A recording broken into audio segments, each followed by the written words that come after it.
Hello. I am going to start my video today with a pre-warning. If you do not like modern day witchcraft, this is not the video for you. This video today is part of a collaboration, Halloween, part of the Friendship Express, which we do every single weekend. And once a month we have a theme, and this month's theme is Halloween. So what I've got today is a Moulds and Shapes tray, the druzy edge, large elongated. Oh, it is beautiful. And I am just going in with some chameleon flakes from Let's Resin, some black chrome powder, and some holographic mica powder. All three are beautiful, and I am just burnishing them into the druzy edge, and then I will clean up the center. I did try and be neat and do it with a piece of kitchen towel over the top. Didn't work. So then I'm going to mix up some polyurethane resin just because I'm impatient, and that is going into the druzy edge of the mould. Then I'm going to put a thin clear layer of 1:1 Teexpert resin in the top of the tray. I don't film that because I don't see like you need to see it. And then I'm going to completely digress, and I am making silicone inlays. It will all tie together very soon, I promise. You don't really see the inlays very well in the photo. I can't get them on camera very well. But I was only really interested in one, but I knew I'd make up too much resin. I wanted the witch one. And this is going to be a spell tray. And originally I was going to put this in. I've left this in for a reason, just so that in case you decide you want to do it, it's not worth it. So I took a fake rose and I hot glued it together and I pressed it down. I put a bit of resin sort of around it with the idea of squashing it so that it was to try and get rid of any air bubbles. I could have put it directly into the tray, but I knew what would happen. It didn't work, so I don't actually end up using the rose. So now I'm going in. This is actually my second layer of clear resin. Excuse the other projects, I was top coating at the same time. We are putting in the witch inlay. Now the witch stamp is for my witch path in life. We have got amethyst going in, which is for soothing energy. And we've got the heart key, which is a physical representation of the key to my heart. Now we are going in to Cricut, and I've got my Cricut Joy Extra just buzzing away. I do have dried lavender and dried rosemary, but they just didn't look aesthetically pleasing. And with modern witchcraft, it's not necessarily that you have to use specific ingredients. It is what you do with your intention. So because my intentions were going into these vinyl decals, it still works exactly the same. So I have got vinyl decals of lavender and rosemary. Now lavender is for calming and rosemary is to stop gossip. Like I said, if witchcraft is not for you, that is okay, but it is for me. It helps me a lot through my days, and it's just part of my life, and I want to share that aspect of my life here. Now all I've done is I've taken some resin, which is actually from flood coats, so it's just overpour, and I've taken that and I've put my vinyl decals onto that so that they can go into the tray. I am now taking the inlay out and putting a ring of chrome and some purple mica powder in the stamp. It's then going to get covered with UV resin just to make it pop, because I can't back coat this whole thing in black because it would ruin the rest of the tray. So just so that that part of the tray pops, it's got UV resin going in. Now I've got a holographic sticker, and it is beautiful. It's got sun, the moon, the stars, and a little bit of clouds. But I was mostly interested in the sun and the moon. The sun is for new beginnings and the moon is for long-term change. All of this is adding together, and it's to make, so you can do a self-love spell jar. I wanted to incorporate it into my art, which craft. It is a craft. So I am combining my two crafts together to make something beautiful and magical. I am then taking my witch's ladder to tie it all together. And this comes with a really, really simple little rhyme, if you like.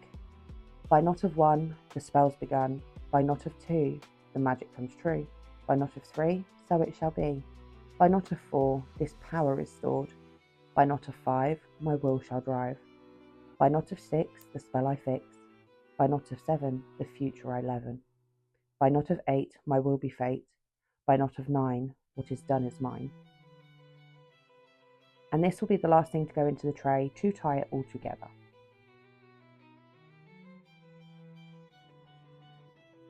Now we've got another layer of resin going in. The second layer has now dried.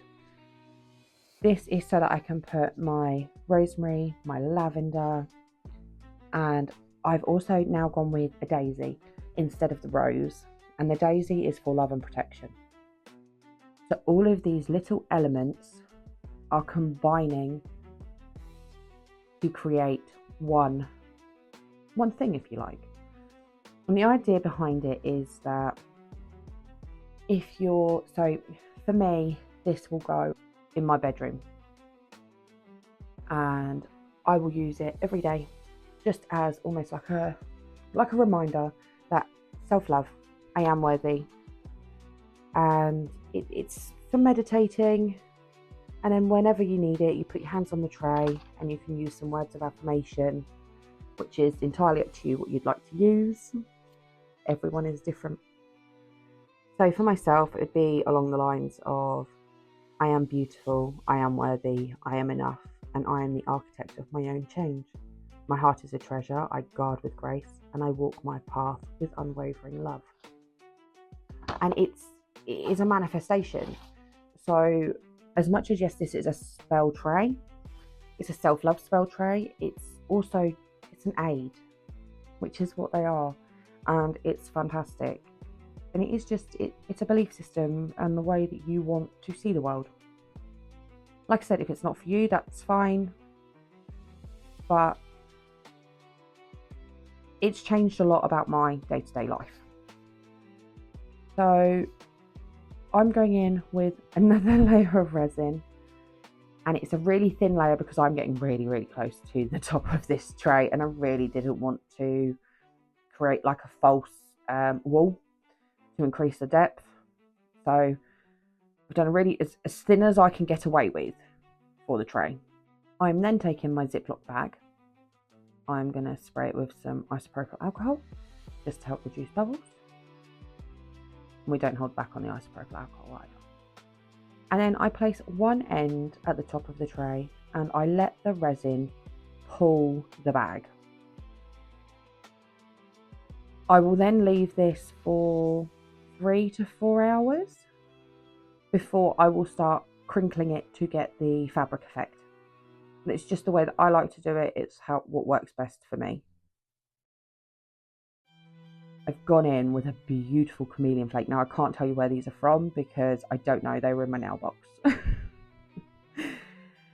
So now that's all fully cured, I am just giving it a back coat of black to really help make that chameleon pop.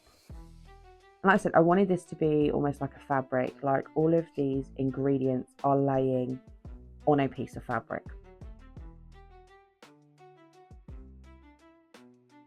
Now time for demold. And I was actually really nervous about demolding because I have never combined spell jars and resin. This is very new for myself. So I was nervous and excited. But oh my God, look at that edge. Yep.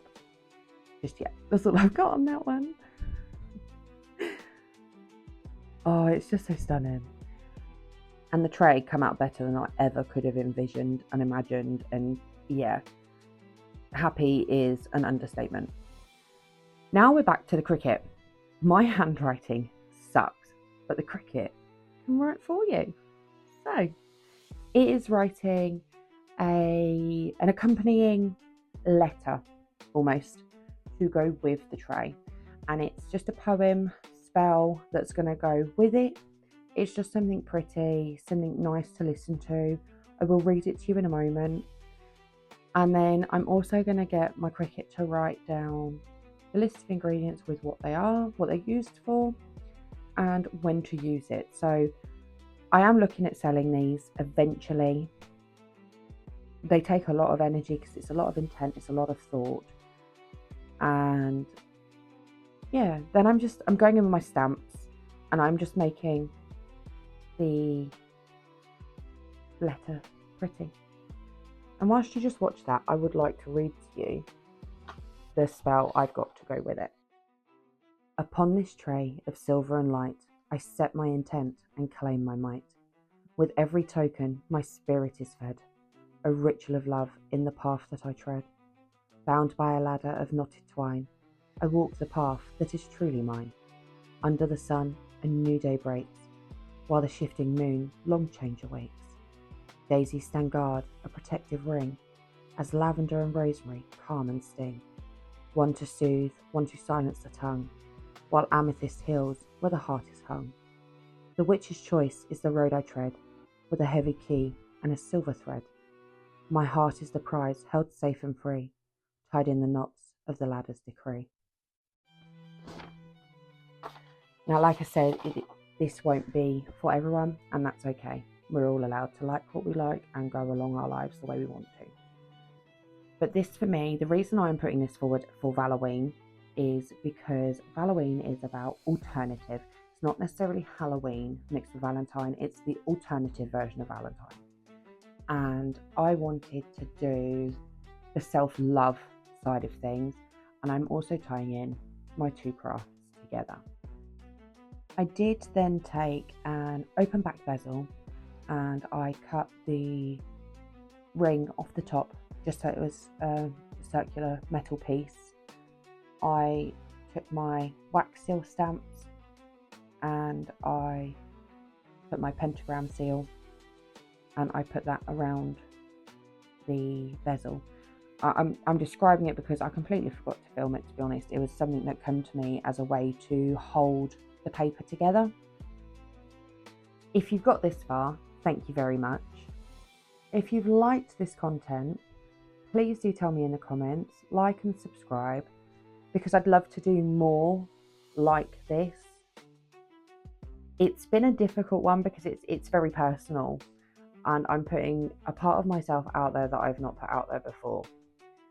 So please be kind. We all need to be kind to each other. And here is the glamour shot.